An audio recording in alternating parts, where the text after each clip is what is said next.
Bonjour. Il y a des documents que l'on aurait tort, franchement, de garder pour soi. Je vais vous faire la lecture aujourd'hui d'un texte, d'un écrit de Joël Labruyère, publié dans la revue Vitriol il y a plusieurs années de ça en arrière. Ça s'appelle Mars attaque.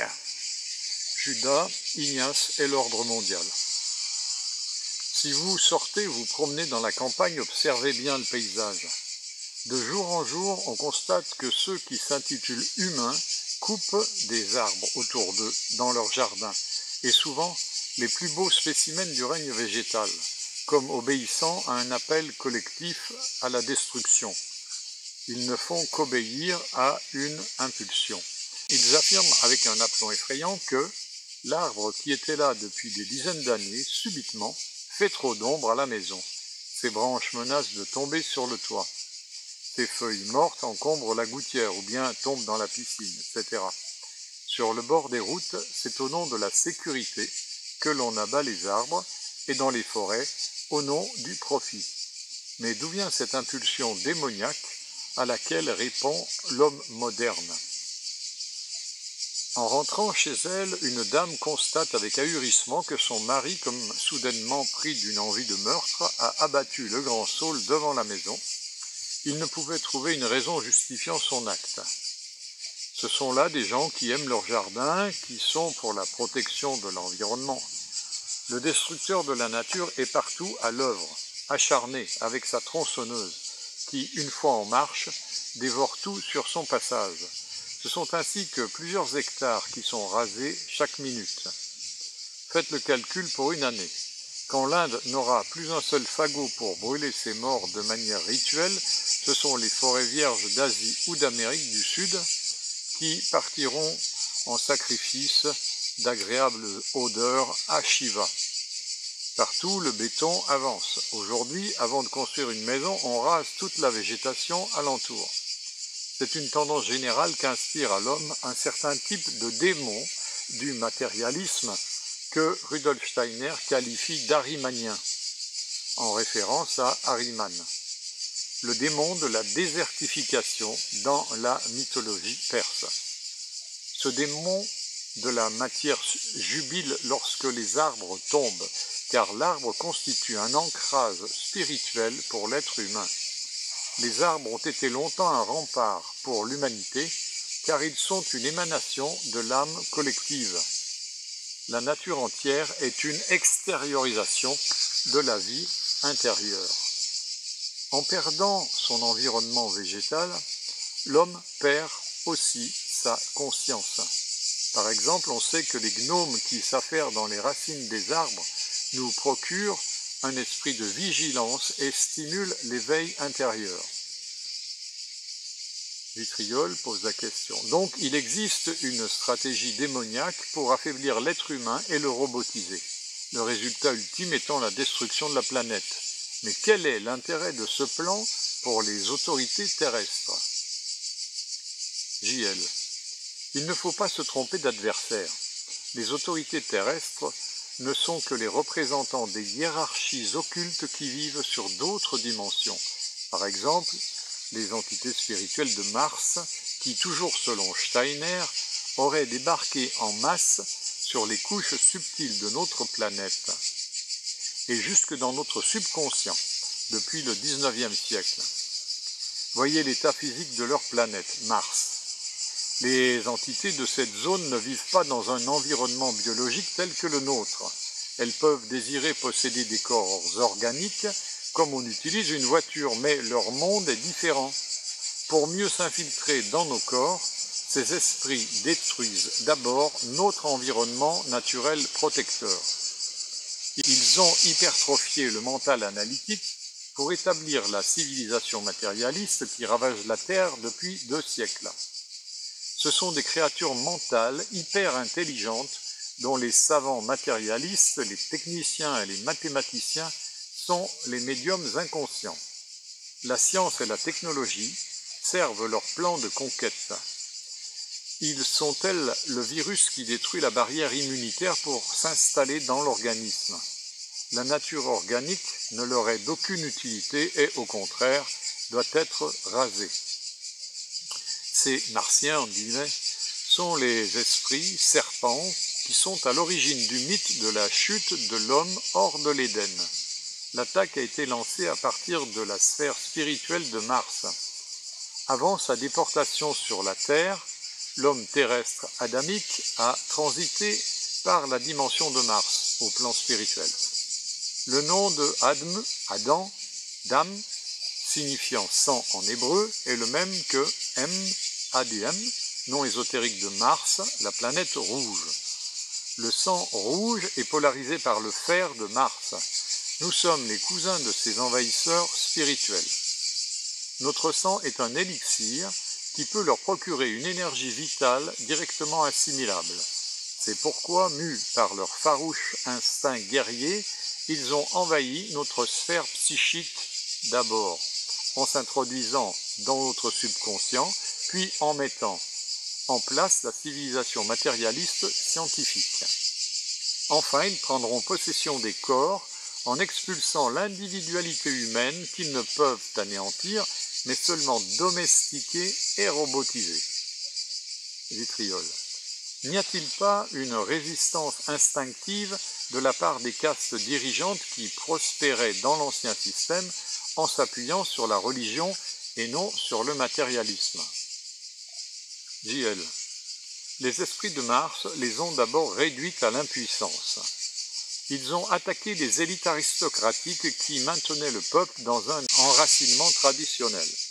Le premier acte fut la prise de contrôle des religions, puis des trônes et enfin des masses. C'est un puissant génie de Mars incarné dans le médium Ignace de Loyola, 1491-1556, fondateur de l'ordre des Jésuites, qui a lancé cette opération gigantesque. Ayant pris possession de l'Église catholique, les envahisseurs jésuites se répandirent sur toute la terre, infiltrant les palais et les temples. Puis ils lancèrent l'assaut révolutionnaire, d'abord en France, grâce à l'argent de leurs alliés, incarnés dans les banquiers juifs, qui constituent la nouvelle aristocratie planétaire. En fin de compte, les démons de Mars élimineront les argentiers juifs lorsqu'ils pourront se passer de leurs loyaux services. Le complot juif international n'est pas qu'un mythe, mais il ne fonctionne pas comme les antisémites l'imaginent. Les maîtres du jeu exploitent le messianisme judaïque pour canaliser les juifs dans leurs rêves ataviques de domination sur la terre promise. Les juifs amusent la galerie dans les médias et le monde du spectacle, mais la haute politique leur demeure fermée. Quoi qu'il en soit, les lobbies occultes ont fait alliance pour établir l'ordre mondial. Ensuite, ils se combattront de nouveau pour la suprématie sur les dimensions invisibles. Tout cela est finalement réjouissant. Les titans se détruiront les uns les autres dans le Ragnarok final. Vitriol. À propos du complot jésuite, certains spécialistes de la conspiration prennent cela plutôt à la légère. On ne voit pas comment un ordre ecclésiastique pourrait dominer le monde et tenir sous contrôle l'égrégore judaïque et les puissants Rothschild. JL. Il ne faut pas juger selon les apparences. Ceux qui analysent la situation planétaire d'après les effets visibles et médiatiques de la politique mondiale sont des ignorants. On ne peut remonter jusqu'aux causes avec la simple logique ordinaire. Il faut une conscience ésotérique avancée. Il faut connaître la structure des mondes invisibles, où se tiennent les hauts conseils décisionnels des maîtres de la Terre. Il faut également connaître l'histoire occulte du monde. Les reptilomaniaques qui, à la suite de David Icke, font remonter le début de l'invasion à Sumer, semblent ignorer que plusieurs civilisations archaïques ont précédé cette époque. Chaque civilisation a généré des hiérarchies d'entités rétrogrades qui parasitent la sphère invisible de l'au-delà. Leurs égrégores se partagent le pouvoir. Il existe 3 centres de pouvoir principaux correspondant aux 3 centres énergétiques intérieurs de l'homme, desquels ces égrégores extraient leur alimentation spirituelle. Celui qui ne comprend pas ce système de vampirisation énergétique de l'être humain à partir des plans invisibles ne comprend rien à la politique. La politique mondiale ne s'explique que par ses aspects énergétiques et par la guerre spirituelle que se mènent les lobbies vampiriques. De haut en bas, de la grande Babylone visible et invisible, règne une exploitation des ressources énergétiques et principalement de la précieuse essence extraite de l'âme humaine. Cette essence spéciale permet aux égrégores invisibles de se maintenir anormalement dans l'au-delà grâce au relais des centrales d'alimentation énergétique qui pompent les émotions et la pensée collective de l'humanité.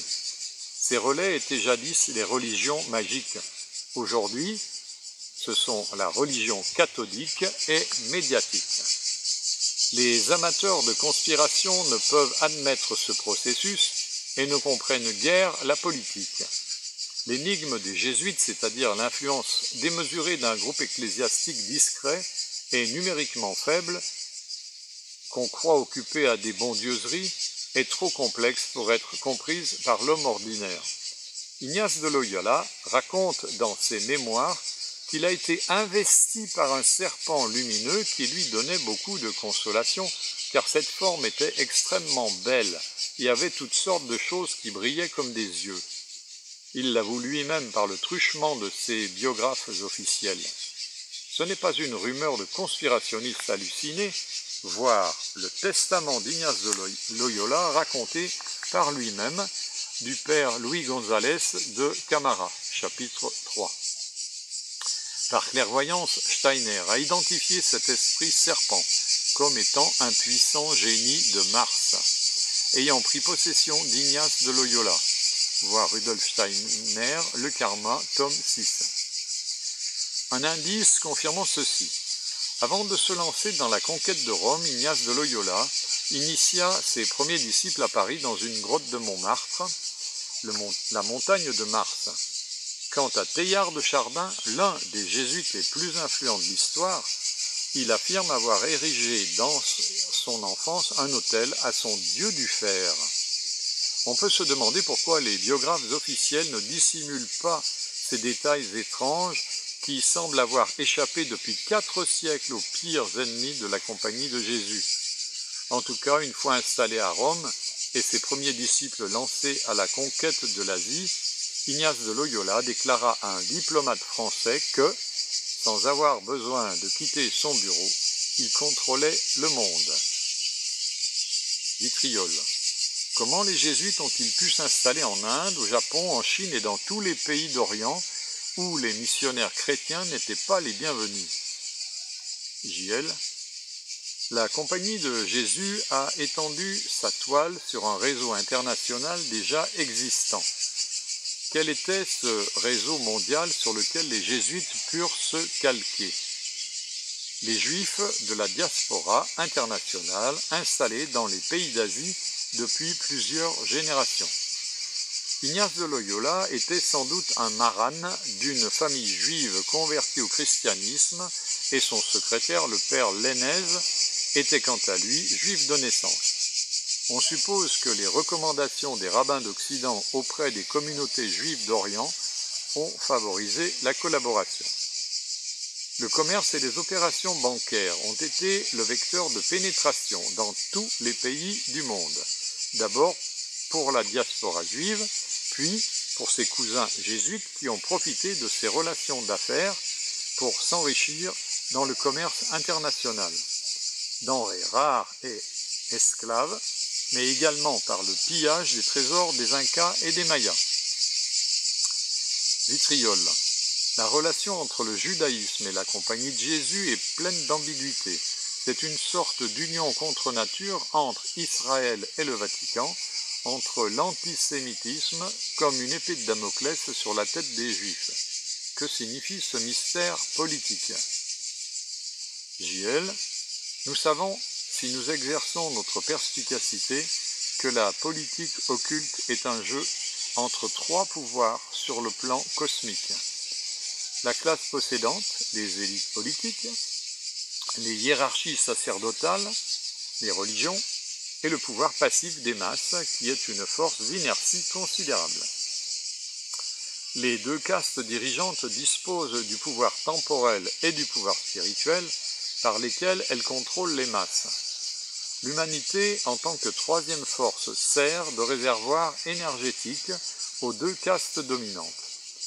Elle est la pile qui alimente les égrégores sacerdotaux de l'au-delà et elle fournit la richesse matérielle des classes possédantes ici-bas. La caste des grands prêtres de l'invisible organise l'activité religieuse et magique, tandis que la caste politique dynamise l'activité industrielle et économique. Or, depuis plusieurs siècles, la Banque internationale impose sa loi à la religion et aux élites politiques. Le pouvoir est l'otage de la finance. L'argent est devenu l'enjeu de la politique. La finance internationale contrôle le jeu, mais il semble qu'un pouvoir politique supérieur la manipule. L'ordre occulte des jésuites agit sur les hauts grades maçonniques et influence ainsi la société civile.